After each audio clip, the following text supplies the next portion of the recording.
Welcome to another episode of the Writer's Game podcast, where we help you magnify your voice and monetize your message. I am here with literally someone absolutely amazing, a friend, entrepreneur, life coach, business coach, sales expert, happiness expert, everything in a bag, everything in a bag. And she's all this one person. But outside of all of her professional hats, she is an amazing mother, an amazing wife, and somebody that is truly committed to serving people in a way that allows them to bring light to the darkness that we also always feel in this world. Lauren, how you doing? Well, I'm good now. Can you come introduce me on every stage and every podcast forever? Because that was awesome. I got And you. so timely. Like, we didn't even talk about this before we went live, but that is my message to people: is you don't have to pick a lane. You really can be, do, have, experience all the things that you've ever wanted to. Uh-oh, I think we lost Kyle. Kyle, you disappeared from my screen for a minute. Is it all Oh, no, good? I'm here. I was just making you the solo so that people can just Oh, focus on you. okay. I'm learning the StreamYard thing. All right, great. Perfect. So what was I saying? You can be, do, have, experience all the things you want to do in life. And one of my favorite things about Kyle, we've known each other for a few years now. And the first time we met, I knew of him as this kick-ass entrepreneur, a multiple, best-selling author, coach. And he introduced himself to me as a father. That was the first thing he said. He said, "I'm Kyle. I'm a man of God. I have a son named Carter. And that's the first thing you need to know about me." And I love that we have that kind of relationship where we start with the human side first. So I hope that's what everyone listening today is doing: is who are you as a human being? What is your essence? And then how can you express that through your work and your ministry and your message? I love that, Lauren. And you've opened me up to my first question. Who are you as a human being? Outside of all of these hats, outside of all of the different things that oftentimes society places you in, who are you as a human being? Yeah, I don't have a simple answer. It's a lot of things. At my core, my essence and my purpose is just to help people be happier, Mm, period. And I know that sounds too simple to be valuable, but there are so many things that people want and so many reasons they think they can't have them. mm. And what I do at my core is help you be happy today as you begin to pursue those things, and then to get out of your own way. And as we say, quit dicking around and start taking action toward the life that you want. Definitely. But there's a process, and this, Lauren, just like anything else, this process of getting to the point where we can actually say that I am happy. What was your process to realizing first the importance of happiness and also achieving the feeling of happiness? Yeah. So happiness is not an end goal. It's not like you run a race and you cross the finish line and now you're happy. It's a practice. It's something that you have to choose over and over every day, every minute. So I'm not over here being like, I figured out the secret to being happy. It's these 3 steps and you're done. It's not even close to that, right? But we were talking today. So I run this community called Grab Life by the Goals Squad. We have life and business coaching calls in this community. We had one today. And we were talking about the duality between wanting more and being grateful for what you have at the same time. That's good. And it's hard, right? Because a lot of messages are like, maybe I should just be grateful for what I have. I have a decent job. It pays the bills. I have a nice house. Like, maybe I should stop saying it's not enough and be really grateful for what I have. And then on the other hand, we're all supposed to be chasing these big goals. So how can you be happy with what you have and chase goals at the same time? But to me, that is actually the secret. That is the secret. We were talking about on the call today that gratitude is the ultimate vibration of receiving. So if you want something really bad and you keep focusing on the fact that you don't have it yet, you're magnetically, like vibrationally, going to repel it. Exactly. Right. But if you're wildly grateful for what you have, it actually opens the universe to drop more miracles onto you. What would you say is one miracle that the universe has dropped onto you that truly still gives you butterflies today? God, how long do you have, Kyle? Honestly, it's my business. Thank the Lord for my business. So I have been in business for 7 years, and it never really felt right until about a year ago. Really? And it's because every version of my business was me in some kind of box where I couldn't be my full self. So I started my business as a side hustle. I worked in investment banking. That was definitely not my full self. I worked on bank software, which was, good on paper job, very boring to me. I had the traditional breakdown. And then I decided to start my business as a life coach. I did well. I side hustled my way out. I escaped. It became my full-time business. But I'm like, Okay, but I also I like talking about executive coaching, and I like doing business coaching now that I've learned how to become an entrepreneur, and I like this manifestation stuff. Every year or two I kept trying to kind of switch the lane to find the one that would fit. And then finally last year, with the help of my husband and a message from God, it was basically like, fuck it. You don't have to choose a lane. You can help people with all of the things, and you can be all of the things. And so my business now, I run a community called Grab Life by the Goals, like I said, and we do life coaching, we do business coaching, we have social events, we have courses. Um, Gosh, we have an online forum. We get to do all the things, and now I don't have to choose. And it's so freeing when you can be your full self wherever you go, your freak flaggy self, not have to put parts of you on a shelf. It just feels so good. I love that. And one thing that I've realized, and any entrepreneur can understand this, there's a lot of sacrifices that have to be made. There's a lot of risks that we have to take in order to stand Yep. courageously in this moment right now and be able to share how grateful and how happy you really are to be able to get your business to this place. Yeah. What would you say is a sacrifice that you had to make, either personally or professionally, through this journey that you've realized was necessary for you to be able to get to this position? Yeah, I had to sacrifice the choice to hide out. I had to become vulnerable. So we can talk about risks all day long. I help people exit corporate jobs for entrepreneurship. There's financial risk. I don't even think that's the biggest one we need to talk about here today. There's a formula for that, right? I have an episode of my own podcast called The Risks and Rewards of Authenticity, because when you put your real self out there, you're exposed, right? And you're sacrificing your perceived safety.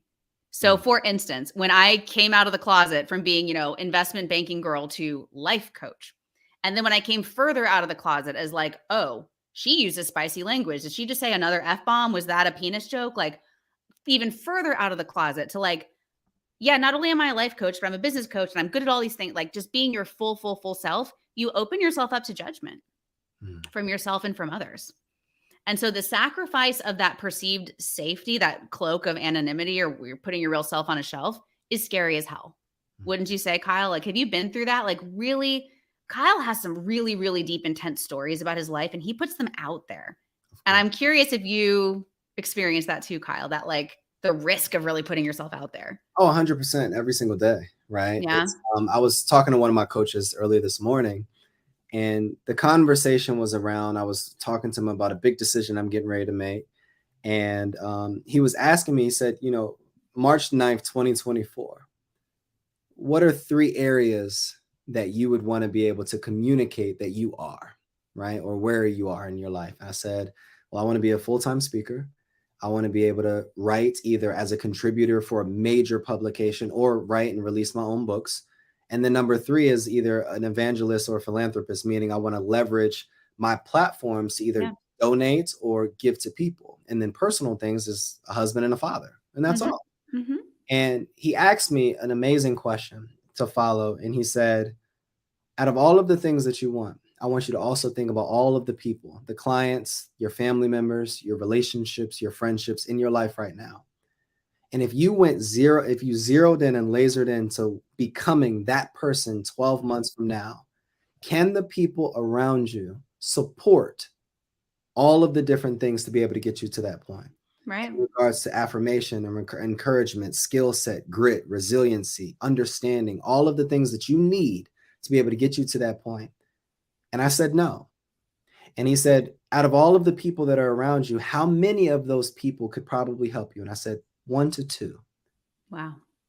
And then he says, well, what is the biggest reason why you're not essentially making the choice? If you know this, why aren't you making the choices to make those sacrifices?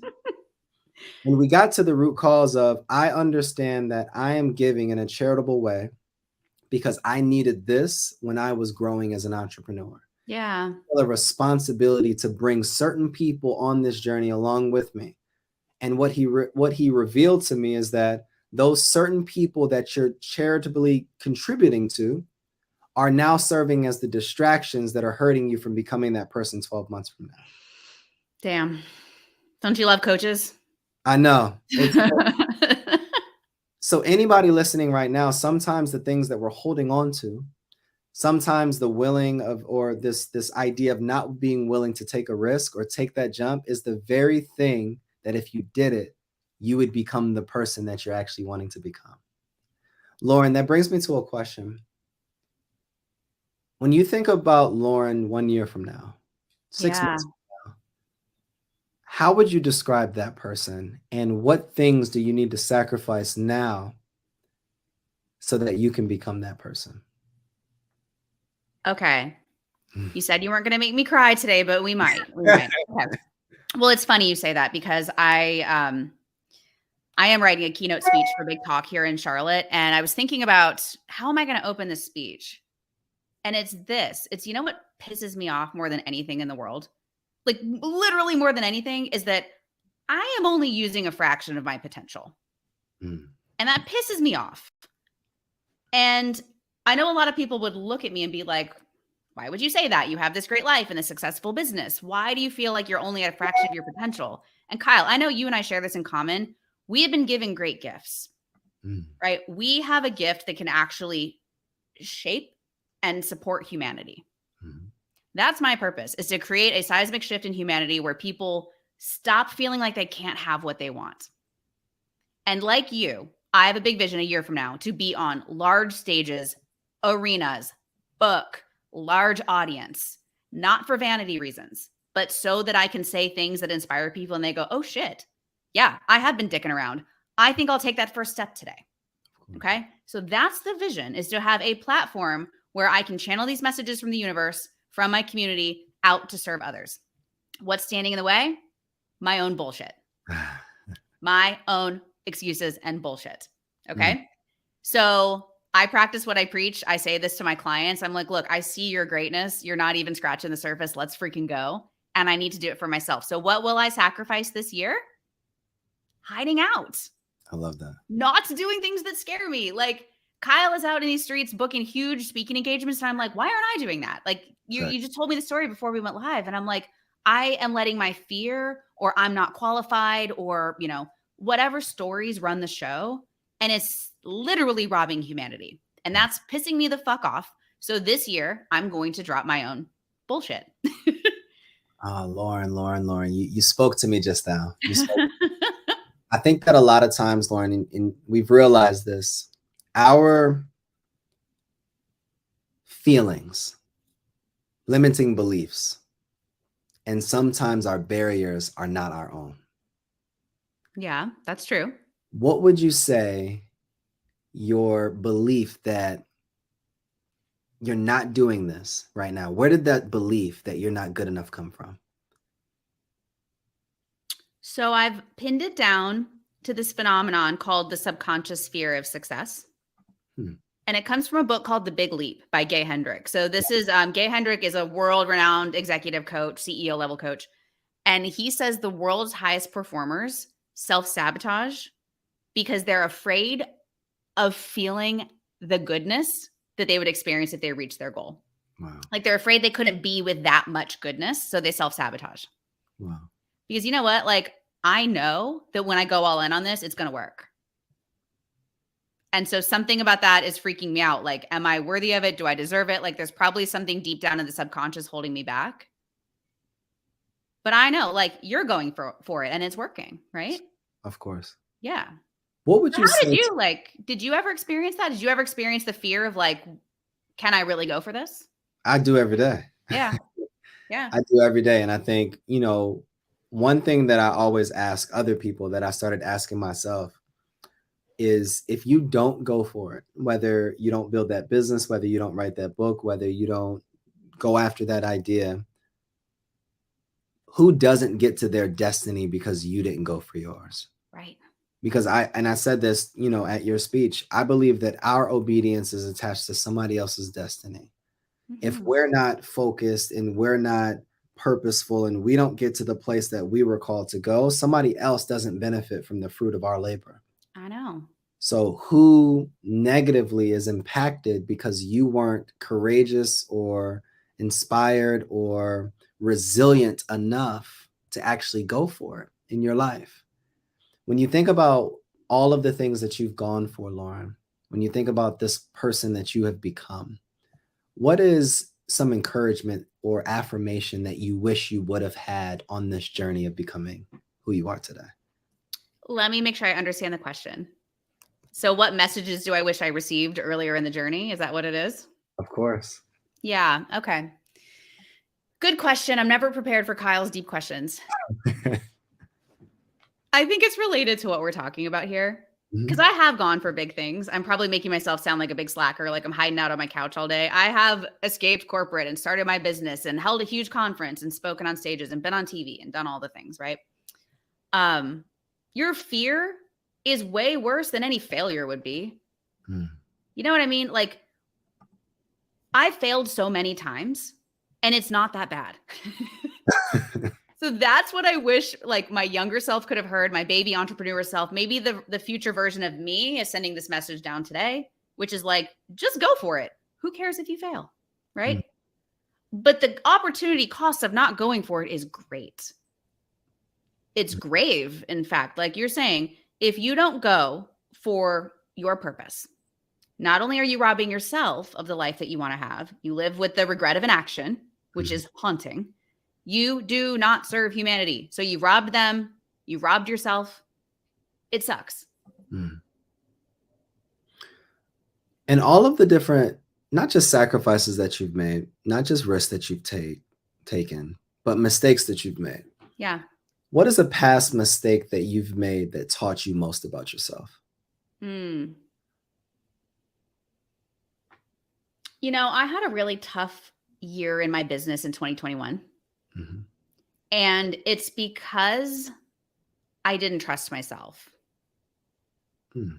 That's what happened. So I had a great year 2020, which is kind of counterintuitive because it was a strange year, right? But I had a monster revenue year. It was killing it. So coming into 2021, I was smug, I was cash heavy, and I hired like 5 people at once. And I launched like 5 programs at once and ads and a podcast. I like launched all these things at once. And because I chose to do it that way out of like naive excitement, none of them really took hold. Do you know what I mean? I had like a bunch of half-baked cookies. Ooh.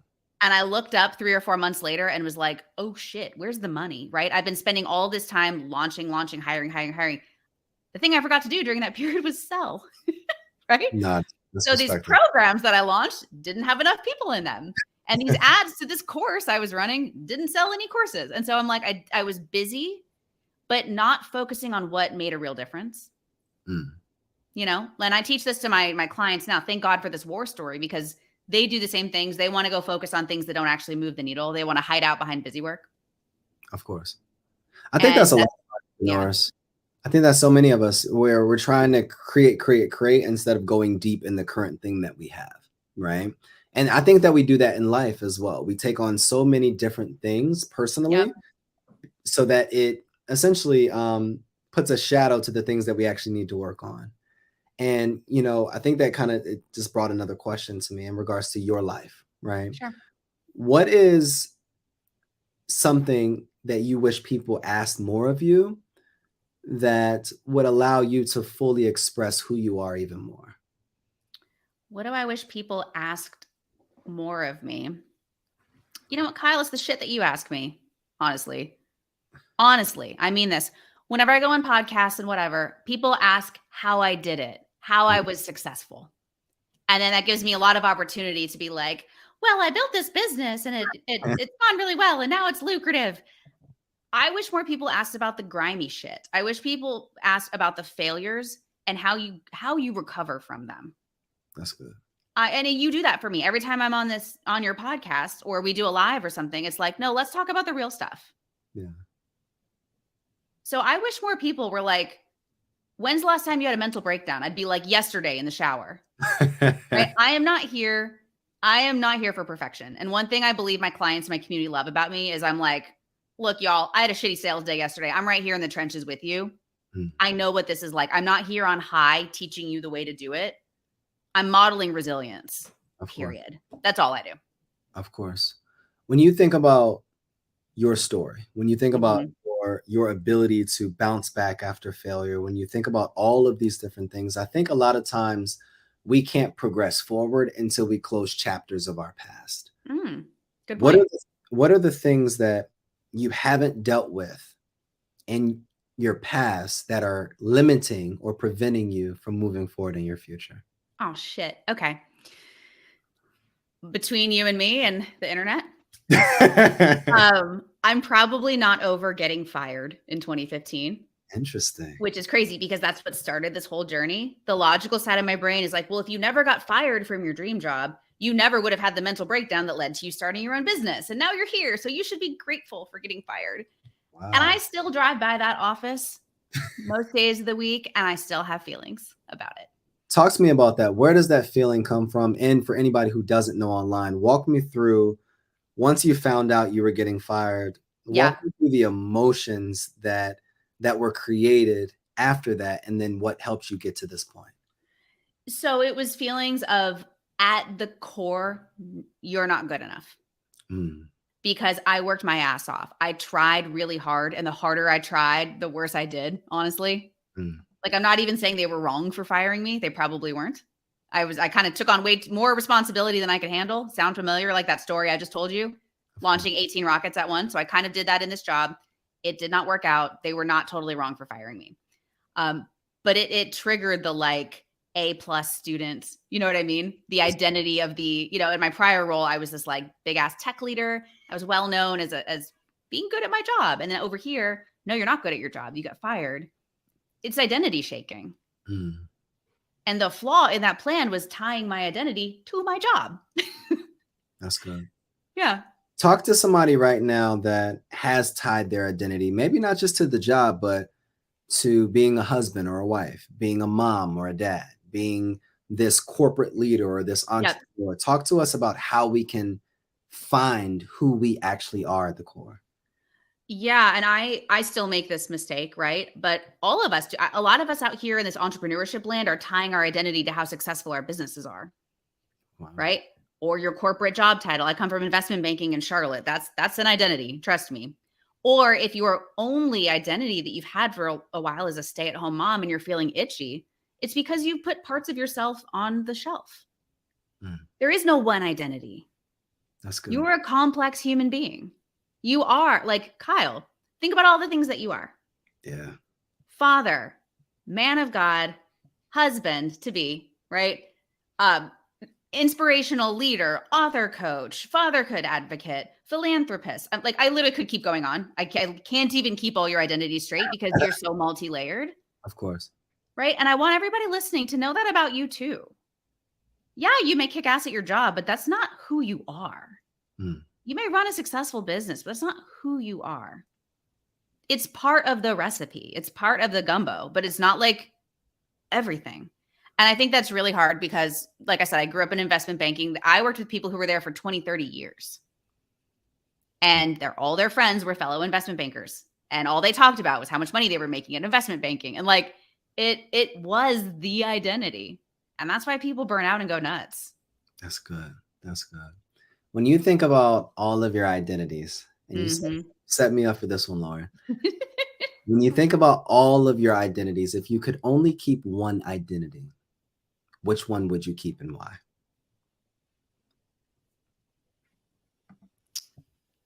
I think it would be the happiness fairy.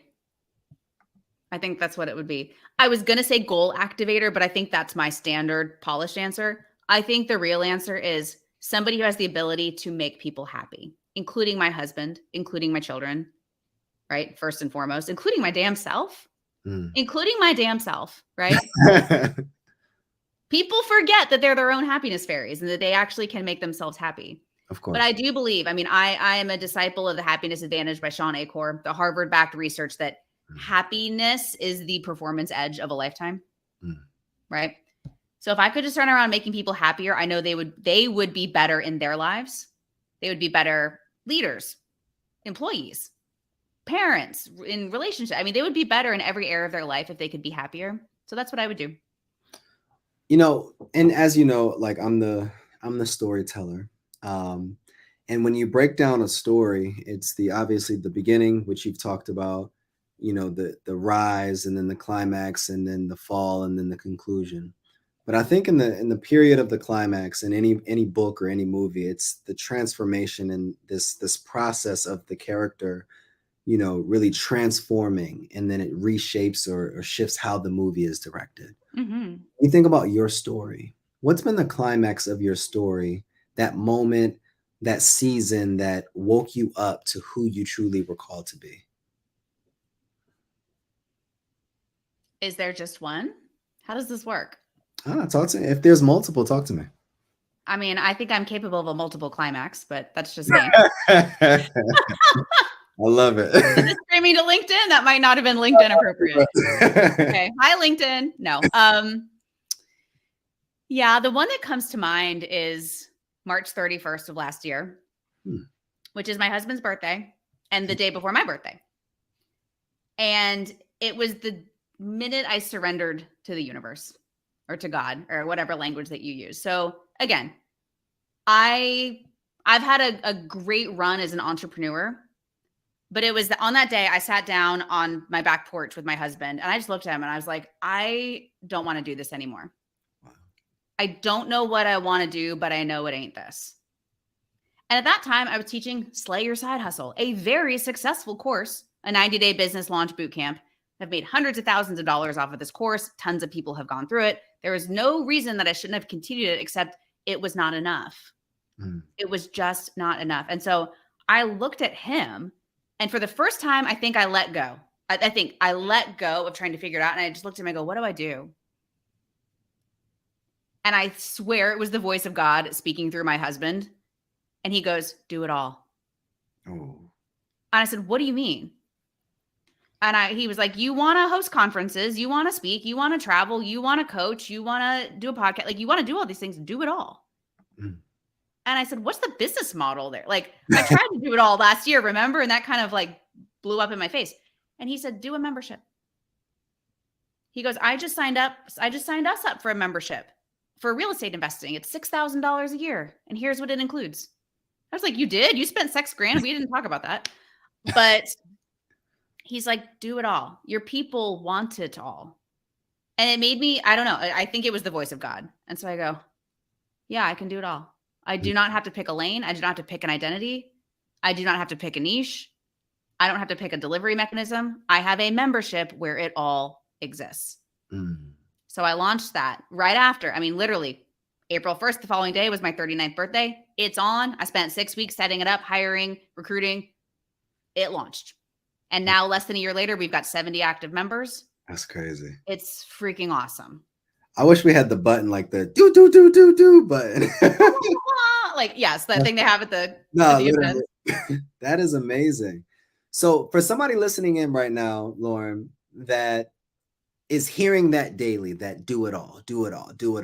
Yep. What was your first step though? Because the year prior you did it all, but you didn't have the year that you've had, previously.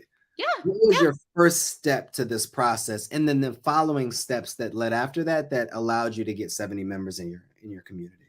Well, that 2021 was the hardest year I had in business. It was the first year I didn't make more than the year before. I made less than the year before for the reasons I described. I, in hindsight, am grateful for that. And that's not a platitude. I am fully grateful for that, because when I went to launch this again, like when I decided to launch the membership, I said, I'm going all in on this one concept. I was not selling 18 products. I was like, I'm trusting my gut. This is good, right? I'm not hedging my bets. I launched it. I shut down my podcast temporarily. I shut down Slay Your Side Hustle. I shut down one-on-one coaching. I shut down everything and gave this membership my full focus. There it is. That's what it was. Whereas before, I was trying to sell and do all these different things that weren't necessarily related. Of course. Right? Now they're all bundled under one circus tent. So I just have to sell this one thing. I think that's what worked. That's good, Lauren. Talk to somebody right now that doesn't understand the power and the importance of focusing on their one thing. Yeah. Well, again, it comes down to self-trust. If you're not going, I'm not saying all in to the exclusion of everything else, but if you're not really going for your thing, it's because you don't trust yourself enough to make it work. Okay. I want to tell you guys a story of when Kyle saved my life. Not literally, but saved my business life. So Kyle, do you remember? Let me set the stage for everybody. In January of this year, so about a month and a half ago, I hosted a conference called the Grab Life by the Goal Summit in Charlotte, North Carolina. It was my dream. I've always wanted to host events, and it was my first one. So I asked Kyle to come speak at it, which was the best decision ever. Killed it. Like when I say barn burner, like the room was shook by Kyle. So anyway, decide to do this conference and we sell a few tickets, but then there's a big lull in the middle where nobody's buying tickets between Thanksgiving and Christmas. Do you remember this, Kyle? Do. And so I called you in confidence and was like, what do I do? Should I get a smaller room? Should I cancel this thing? Like, is this going to work out? And you told me, Kyle, to keep the faith. Do you remember? I do. You were like, it's going to work out. You were like, do not downgrade the room. Do not send that message to the universe. Do not do that. This is going to work out. We're going to make this work.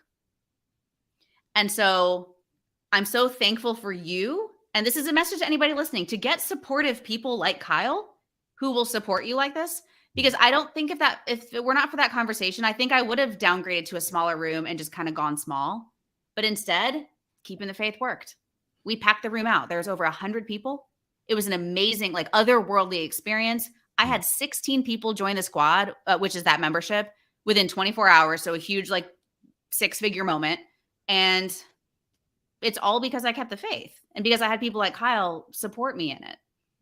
So if you're going to go all in on something, go all in on it and get friends to help you and trust your damn self. Because I think when you have that split energy like I was having, you know, is this going to work? Should I do it? Should I not? Should I go big? Should I go small? Should I pull back? Should I keep going? Then you're going to get split energy results. Of course. Yeah. That's so good. Thank you for that, Kyle. Thank you for saving my ass on that conference. I appreciate you. I appreciate you so much. And you know, you have to have people that believe in you as well. You know, Lauren, I definitely believe in everything that you stand for, everything that you are as a human being before all of those titles. And, you know, I'll definitely be there to support you as long as I'm here. Likewise. You know, Lauren, I think that a lot of people right now don't understand the process that it takes to get to their purpose, right? Before we can get to any destination, we have to unpack the baggage from the last destination we came from. That's true. When you think about your life and where you are right now, what is baggage that you're carrying that you don't know how to get rid of?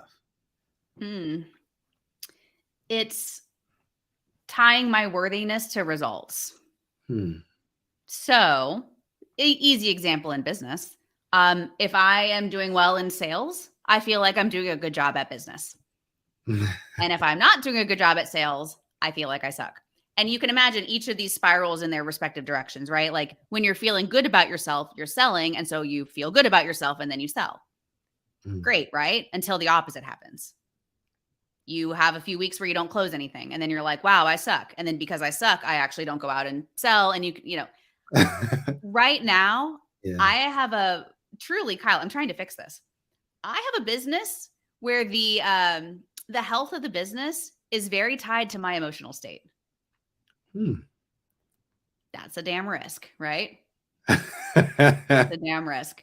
So anyway, the baggage I'm trying to drop is Lauren's a good girl if she's making a lot of money, and Lauren sucks if she's not. That's good. And it's hard. I mean, it's conditioning from childhood, right? It's growing up in investment banking. It's being in this entrepreneurial world where I did have to kill what I ate for a long time. And like, you really just had to make money to get by. Yeah. But you, everybody listening is inherently worthy. You're inherently good. You don't need to make money or get a title or have a certain dress size or live in a certain neighborhood to be good and worthy. And that's the baggage I'm still unpacking, my friend. I think a lot of the baggage that we unpack, we try to hide from people, but I think it's liberating when we can really be able to communicate our truth with the world. What do you think, you know, what about you do you normally hide because you believe that the world would see you differently if you shared it?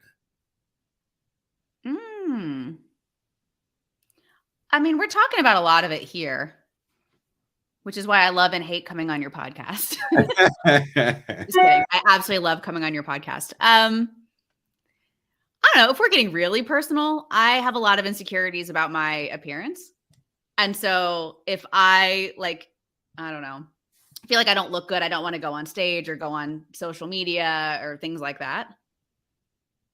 Where do you think that comes from? And what would be your message to the young woman or the young man that feels like that? What would you have to say to that person? I mean, first of all, you're not alone. That would be the first thing that I say. You're not alone in feeling like that. And I'm not over here with some great piece of wisdom on it. I work on it every day. Like, I have self-consciousness about my appearance and my voice. And am I rambling? Do people think this is stupid? Are people going to judge me for saying dick all the time on the internet? Like, I have all of these insecurities, but for the most part, I show up anyway. And I never regret when I do. I've never once regretted it. So everybody feels insecure.